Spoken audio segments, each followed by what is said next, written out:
नमो नमः। आज हम बरुथिनी एकादशी के ऊपर चर्चा करने वाले हैं, जो वैशाख मास के कृष्ण पक्ष में आने वाली एकादशी होती है। उसकी महात्म, उसकी विशेषताओं के ऊपर हम चर्चा करेंगे। पुराण में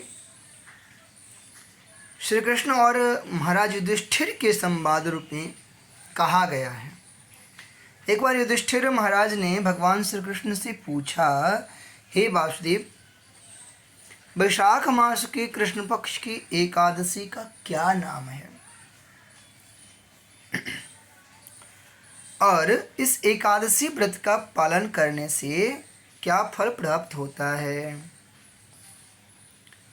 आप कृपा करके हमें इसका महात्म बताएं। भगवान श्री कृष्ण कहते हैं कि हे प्रिय राजन, इस एकादशी का नाम बरुथिनी है।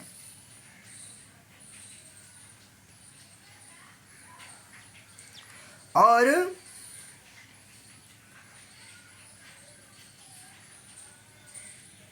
यह व्रत करने से अगले जन्म में भी सौभाग्य की प्राप्ति होती है। इस एकादशी व्रत के प्रभाव से व्यक्ति सभी पापों से मुक्त हो जाता है, साथ ही उसे वास्तविक आनंद की प्राप्ति होकर भाग्यवान बनता है। जब वो पूर्व जन्म अगले जन्म जब ग्रहण करता है तो वह व्यक्ति भाग्यशाली होता है। अरे सिर्फ इस जन्म में नहीं या अगले जन्म में नहीं, कहते जन्मों जन्मों तक यह जन्म मरण से जो चक्र है ना, उस चक्र से वो छूट जाता है। जन्मों जन्मों तक निरंतर अगर यह एकादशी व्रत का पालन करता है तो वह इस चक्र से ही छूट जाता है, मरण जन्म मरण की चक्र से छूट जाता है और भक्त बन करके भगवान की चरणों में, चरण रज में लीन हो जाता है। इस व्रत के पालन मात्र से मानधाता राजा को मुक्ति मिली थी। इस प्रकार अनेक राजाओं की,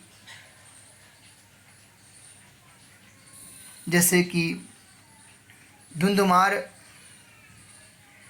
भी मुक्त हो गया था। केवल बरुथिनी एकादशी के व्रत से 10,000 वर्ष तपस्या का फल प्राप्त होता है।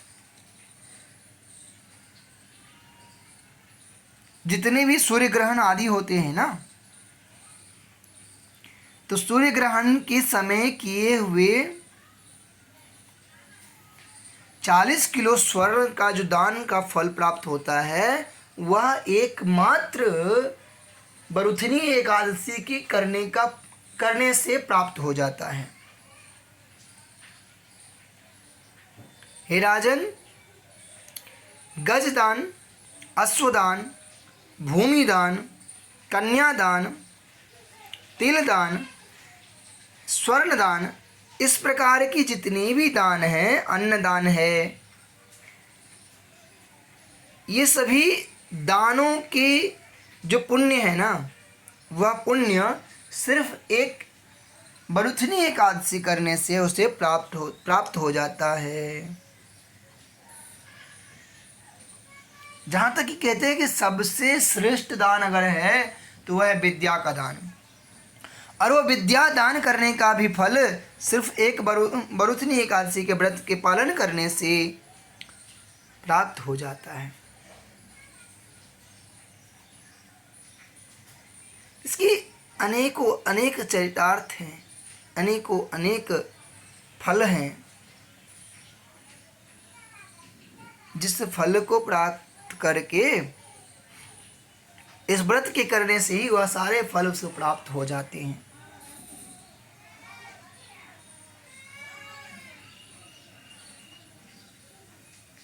भगवान कहते हैं कि उसके बाद वह परम धाम को प्राप्त होता, भगवत धाम को प्राप्ति करता है। इस व्रत की, एकादशी व्रत की महिमा जो कोई गाता है या जो कोई सुनता है,